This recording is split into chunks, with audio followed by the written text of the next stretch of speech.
chrétien peut-il avoir honte de sa foi? Parce que moi, ça m'est déjà arrivé. Plusieurs fois, après ma conversion, ça m'est déjà arrivé d'avoir honte de parler de ma foi, que ce soit dans mon quotidien ou même avec des personnes que je connaissais d'avant. Et même la simple idée de leur parler, à l'idée que j'allais leur parler, je faisais tout pour les esquiver parce que j'avais honte, j'avais peur de leur parler de ma foi, parce que je savais que si j'allais leur parler, on allait forcément aborder ce sujet. Je n'arrivais pas à assumer ma foi, et peut-être que c'est aussi ton cas.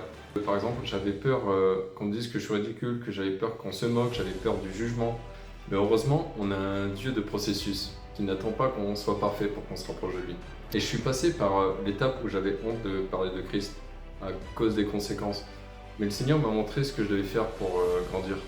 Et avant de commencer, je voudrais que tu acceptes cette parole. Ne te condamne pas. Parce que la honte, chez moi, par rapport à ma foi, elle avait des sources et j'ai dû combattre ses origines. Plutôt que de dépenser de l'énergie à te condamner, à te combattre, dépense plutôt cette énergie à trouver les sources de cette honte, à combattre les origines. Ensuite, il faut aussi que tu acceptes cette faiblesse et que tu la reconnaisses devant Dieu. Accepte de ne pas faire ça seul. Dieu n'attend pas qu'on soit parfait pour qu'on se rapproche de lui.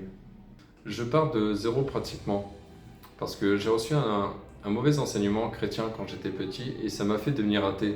Donc j'ai eu plein de mauvaises conceptions qui sont arrivées par rapport à la foi. Et le Seigneur est venu m'aider à vaincre cette honte étape par étape. Et avec toi aussi, il peut le faire. Premièrement, identifie tes peurs. Moi, personnellement, j'avais peur de mon ancienne vie et j'avais peur du jugement. Donc la première question que tu pourrais te poser, c'est quelles sont mes peurs? Identifie tes peurs pour mieux les vaincre. Est-ce que c'est la peur de la moquerie? Est-ce que c'est la peur du jugement? Est-ce que tu as une peur de l'abandon? Est-ce que tu as peur d'être humilié?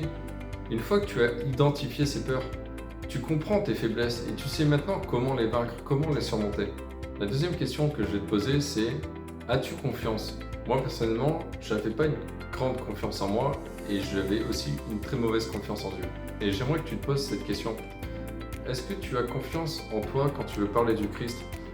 Sur quoi tu doutes? Et est-ce que tu as confiance en la parole? Est-ce que tu as confiance en les Écritures? J'ai remarqué que chez moi, j'avais aussi honte de ma foi parce que je n'avais ni confiance en moi, ni confiance en les Écritures. Et troisièmement, est-ce que tu connais ton identité? Alors, cherche pas, si tu as honte de Dieu, c'est que tu n'as pas les bonnes fondations, tu n'as pas les bonnes bases solides en Christ. Et j'aimerais te poser quelques questions pour que tu essayes de toi-même de comprendre quelle est ton identité. Que dit Dieu de toi? Que dit la parole sur l'identité d'un enfant de Dieu? Qui suis-je vraiment pour Dieu? En vrai, il peut y avoir plein de raisons d'avoir honte de parler de sa foi. Mais chez moi, c'était ces trois gros domaines.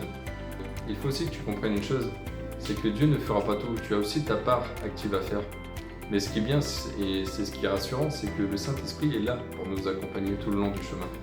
Dieu regarde aussi notre progression, pas uniquement notre imperfection. Et j'aimerais te poser cette question sincèrement. Pourquoi aurais-tu honte de Dieu? Mon frère, ma sœur, ne te condamne pas. N'aie plus honte en choisissant la mentalité « je ne peux pas, je suis chrétien ». Parce que tu vas changer et tu vas t'améliorer. Dis-lui en commentaire si toi aussi ça t'est arrivé d'avoir honte. Mets un pouce et abonne-toi pour ne pas manquer les prochaines vidéos. Et n'hésite pas à la partager à quelqu'un qui a besoin de l'entendre.